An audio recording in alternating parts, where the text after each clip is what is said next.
हमरा नइखे होगा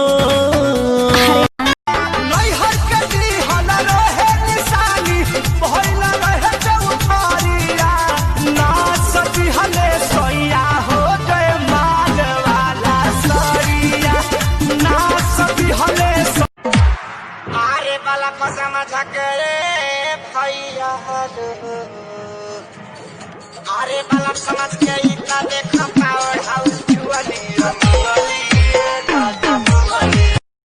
अरे वही खातिर गइल हरे रे चली गइनी नहीं हरे रे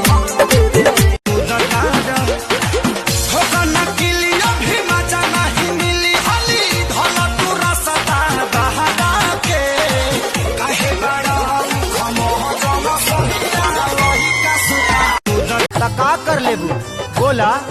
अरे अब की नाले आई बाजे सामान कुल सिंगार के हम आग लगा के फूंक दे हम तोहरा जैसन भतार के आग यार बदलनी भतार बदलनी केहू हमार का करी हो तोहरा पिलुआ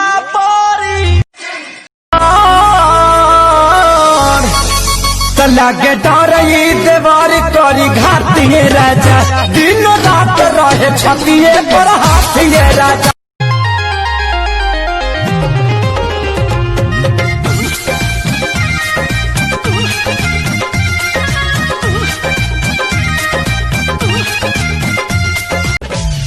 रोटी बेला तमे बेला नबा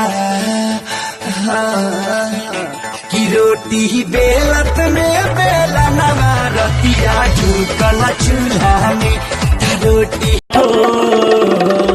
ए माई अभिलय के नुबानी ए माई अभिलय के नुबानी कोरोना गावनावा मो ए जी का हो बथेला का पार हमरी टी से करी हैया मोरे राजा जी कौनो लिया तो दवैया मोरे राजा टिकट कटल पिया एसी गो भले लगी पैसा बेसी गो चलने जाई बढ़िया से बाबू तनी तबलवा पे हुड़का बजाओ तो आओ अरे की मुआनी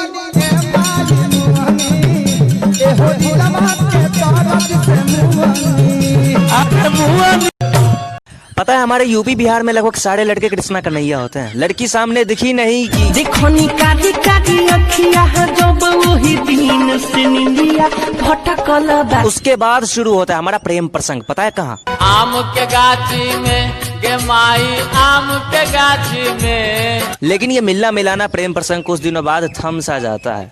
लड़की हमें फोन पे कहती है तुम तो अभी मिलने भी नहीं आते। हमारा जवाब ये होता है प्यार में तोहरा बिटाइल बानी भार से नहीं मिलत बाबूजी के डार से। कुछ दिनों बाद हमारा भोजपुरिया प्यार फिर से उमड़ के आता है सामने। भाई हम अपने दोस्त को कहते हैं यार ये पुजवा का बहुत ही याद आ रहा है, नंबर है का? अब दोस्त भी कहते हैं हमरे अब हमारा कुंवार का हुआ भाई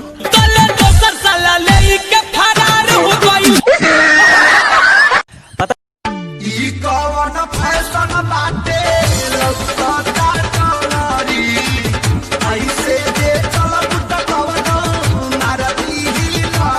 अरे बाला समझ के भैया अरे बालक समझ के इतना देखा पावर हाउस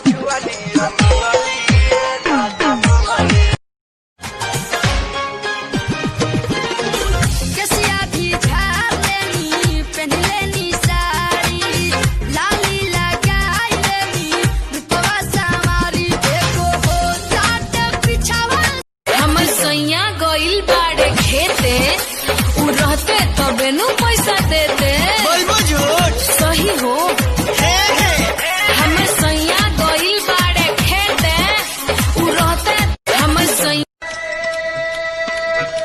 अरे जवने कॉलेजवा में करेलू पढ़ाई